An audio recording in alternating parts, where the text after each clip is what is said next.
Right, in this video I want to show you how you form these captive rings. It's a really easy technique and it gets people wondering how the rings are put on there. You just use a skew chisel, or you can use the tool that's actually been designed for releasing those rings. Another thing I wanted to say before I start the video is that I am trying to earn enough money, save up enough money to buy a new lathe, because mine's really old and I want a new one that I can buy chocks and accessories for. And how I figured I'd do that is to sell some of the stuff that I make. Now these goblets are made from spalted beech, and they'd be a good gift for a wedding or something like that. And they're made from spalted beech.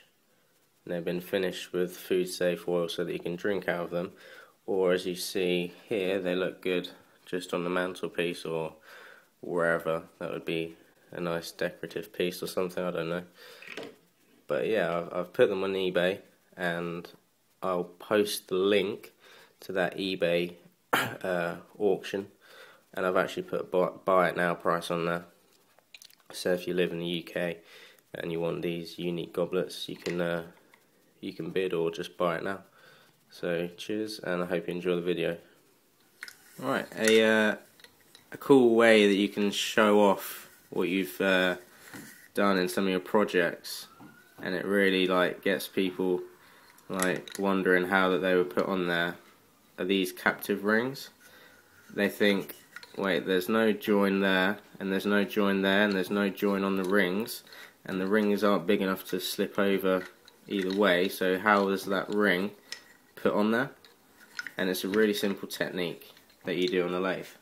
This is the second goblet that I'm doing, and I'm putting 2 more rings on. And there's 2 ways that you can release the rings, basically by forming a bead and then undercutting the material on both sides until the wall thickness gets so thin that it just pops off. And there's 2 tools that you can use to release the ring. The first one you can use is a skew chisel, and the second one that you can use is a tool that's actually designed for the job. It's a proper captive ring release tool, and admittedly using this one is so much easier than using a skew chisel, especially if you're a beginner, because I'm a beginner, and whenever I try and release a ring with a skew chisel, 5 times out of 10 it's 50-50. It will either snap or it works. And with this captive ring release tool, it makes it so easy. You get them off perfectly 100% all the time. The principle is both the same. You're just undercutting the material from both sides until it pops off. So as you can see, I've already undercut the material on this side just by coming in with the skew chisel, and now I'm just gonna do the same on that side, and then you should see it just pop off.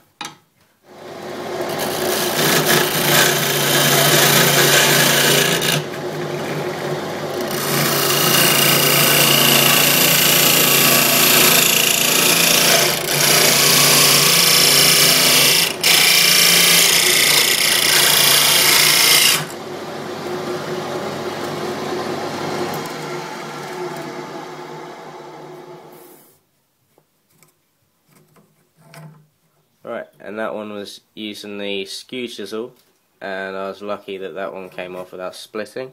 The easier way to do it is with this proper captive ring release tool that just hooks around both sides of the bead and cuts away the material. So I'll go and release that one.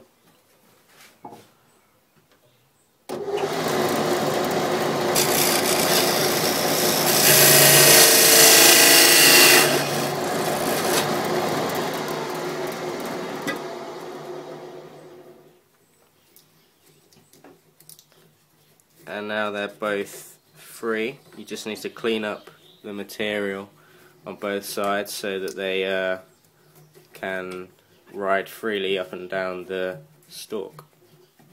And then after you've cleaned up that material, the rings just slide up and down freely, and it's a really easy technique and people will wonder how you did it. So thanks for watching and don't forget to subscribe.